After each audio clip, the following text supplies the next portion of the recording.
things that theists say. Number one, quoting from their holy book. Either theists don't know who their audience is, or they just don't care. You have many theists, especially those standing on street corners, hollering out scriptures from their book and waving it in the air. This is an exercise in futility. In order for their book to mean anything to anybody, the person they're trying to convert has to accept their book as being holy and the one and only book of a God.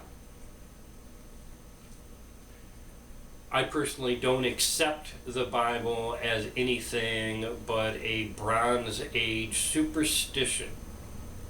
It means absolutely nothing to me. So trying to prove anything to me through scripture, Bible quoting, or waving the book in my face does nothing but irritate the shit out of me. I would certainly like to quote a few books on philosophy myself and say, no, this is the true philosophy because so-and-so wrote this book, and I respect them as someone who knows what they're talking about. Number two, you're going to burn in hell.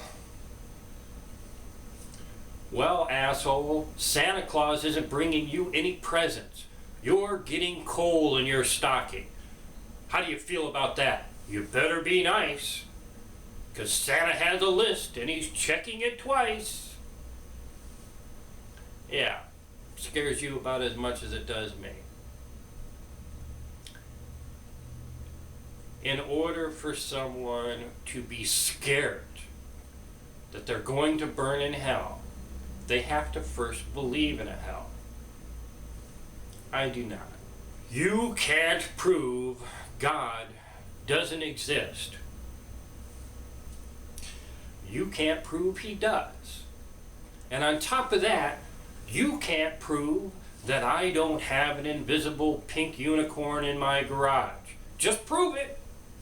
Okay, so does it matter I don't even have a garage? You can't prove I don't have an invisible garage behind my house. You can't prove it.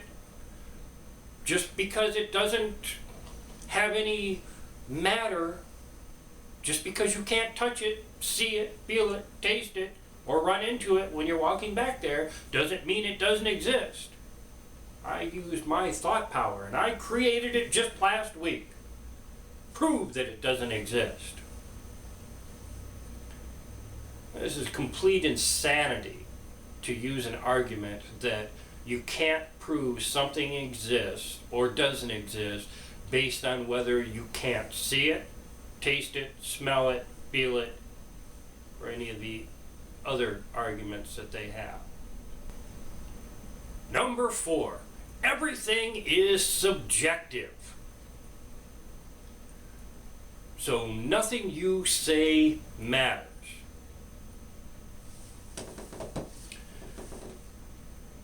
This one usually comes up in discussions on morality. Just because someone says morality is subjective does not mean everything else is. Sometimes it comes up when someone acknowledges perspective plays a role on how observations may be interpreted. But that doesn't mean everything is subjective either. Flailing straw men around doesn't help an argument. It just makes it look like you're throwing a fit.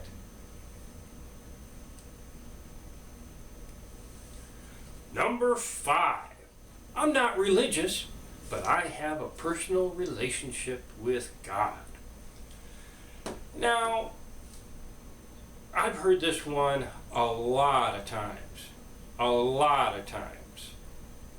I remember as a child asking one of my cousins, one of my father's cousins, what religion are you? And they said, I'm Christian. Now, I didn't realize how ignorant that sounded until I grew up and realized that everyone has a religion. If you go to church, you have a religion. If you don't go to church, you still identify with a religion. Unless, of course, you are completely devoid of religion altogether, in which case you are probably agnostic or an atheist. Number 6. Well, if God doesn't exist, who created the universe, the earth, and all the people on it? Well, who's to say anyone created any of that? Everyone assumes that the earth had a beginning and most probably will have an end. I am not one who subscribes 100% to the Big Bang Theory. Let's say Christians say that their God is forever and ever with no beginning and no end. Well, who's to say the universe isn't forever and ever with no beginning and no end? It's a fallacy to argue that something had to create the universe, the earth, and the people on it. So, some people believe in Big Bang, the universe had a beginning. I have no opinion. I'm not a scientist. I've read the arguments. But it's just a fallacy. It's ignorance to believe that the universe, the earth, and the people on it had to be created by some outside force. That's for you to decide. That's not for me to try to sell you. There's no God. Whether the universe was created by some Big Bang Theory or whether it has always been and always will be is a philosophical discussion. Maybe it's a scientific discussion. I don't know. I'm not a scientist. Number 7. Why are there still monkeys if evolution is true?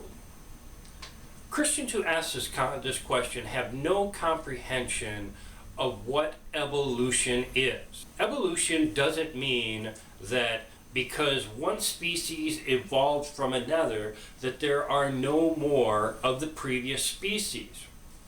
Let's take this for example. I have a red heeler. My red heeler, through genetic manipulation and breeding, is now a red heeler. The dog was originally came from dingoes, which is an Australian wild dog. That's a form of evolution. Moving from one species to another does not mean that the previous species no longer exists. It's not a case of one species morphing into another. That's all I'm trying to say. So, if you don't understand evolution, you probably shouldn't talk about it. And I don't understand it, but I do understand the basic concepts of where evolution is coming from and what it talks about. Can I explain it intelligently? Can I explain it intelligently to people? No, because I haven't studied the subject. I just know the basics. Number 8.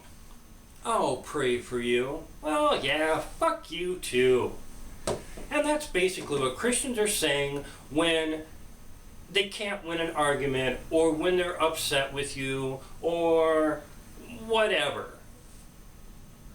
They're basically saying, fuck you, you're not worth my time. Or, fuck you, I've lost this argument, you're making too much sense. I'll pray for you. I hate that. I deleted someone off of my Facebook friends list who I debated with on a regular basis because the motherfucker said, I'll pray for you. Well, fuck you too. Don't tell me to go fuck myself. You go fuck yourself. And that's exactly the way many atheists take this when a Christian says, I'll pray for you. That is the most inflammatory thing that these dumbass people could say. Number 9. You can see God in everything. Look at all the fluffy bunnies and the pretty flowers and that beautiful sunset. Yes, you can see God in everything. How about herpes? How about skin-eating bacteria? How about cancer? Cancer is such a godly, wonderful thing. How about AIDS? How about this mole on my ass? Yes, you can certainly see God in everything. Another statement of ignorance. You can't see God in everything. You can only see God in what you choose to see God in, provided you believe God exists. Because otherwise you would look at dog shit on the ground and go, oh, look at that wonderful dog shit. It so reminds me of God.